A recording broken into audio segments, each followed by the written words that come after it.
Joined now by Ryan McCarty. He's a general manager at Shaftesbury Glen. That's a Clyde Johnston designed golf course located in Conway, South Carolina, which is central to all of Myrtle Beach. And I know that you guys talk about being a traditional English style golf course. What does that mean when I say traditional English style golf course?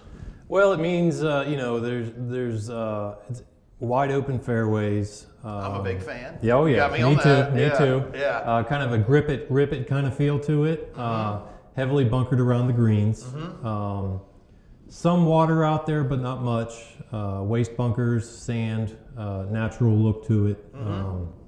Not too much man-made objects out there to kind of make you pick different clubs and stuff like that. So. Sort of has a nice feel of being in the countryside a little bit. Exactly, nice flow to it. It's nothing that's no gimmicky to it or anything like that. It's straightforward, right in front of you, so you know how to kind of play the hole when you're on the tee. Exactly. So when you get out there and you play bad, you can't blame it on anything else. No, you got to find something, right? That's why I always had a caddy for when I played professional golf. It's always his fault. So I know you guys are very proud of the fact that you've invested in the golf course over the last couple of years and sort of polishing things up a little bit. Talk to me a little bit about the improvements you've made to the golf course. Well, they started in 2016, kind of right after the historical rainfalls that we were getting.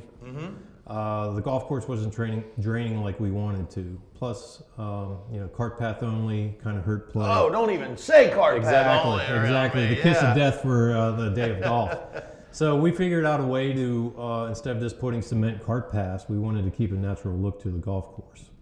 So we brought in a couple architects to kind of look at the area, and then actually me and the superintendent, what we did was with paint guns, we walked out to the golf course holes that were the wettest at that time in 2016, and pretty much just started walking areas that we thought that the waste bunkers would look good.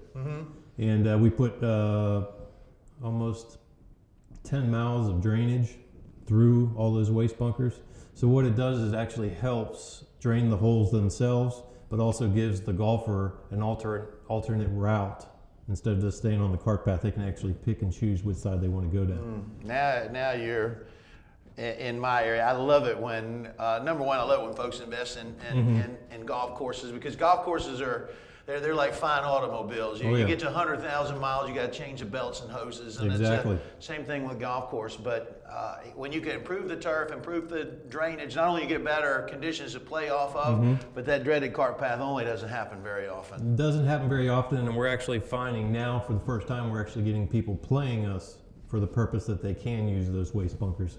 So it's been a fantastic renovation. Wonderful. I've had a few folks, I've actually posted some pictures over the years on golf courses where I'm in a cart in the waste bunker. Folks are like, you think you run the place, you're driving through a bunker. It's okay in Myrtle Beach. On a lot of our golf courses, we in fact expect you to drive the cart in the waste bunker. So let's dig into the golf course a little bit. I'm going to ask you to talk about three of your favorite holes, starting with number 2.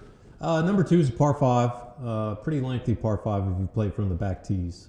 We also, in 2016, that was one of our first holes that we put the waste bunkers in. It's got water to the left.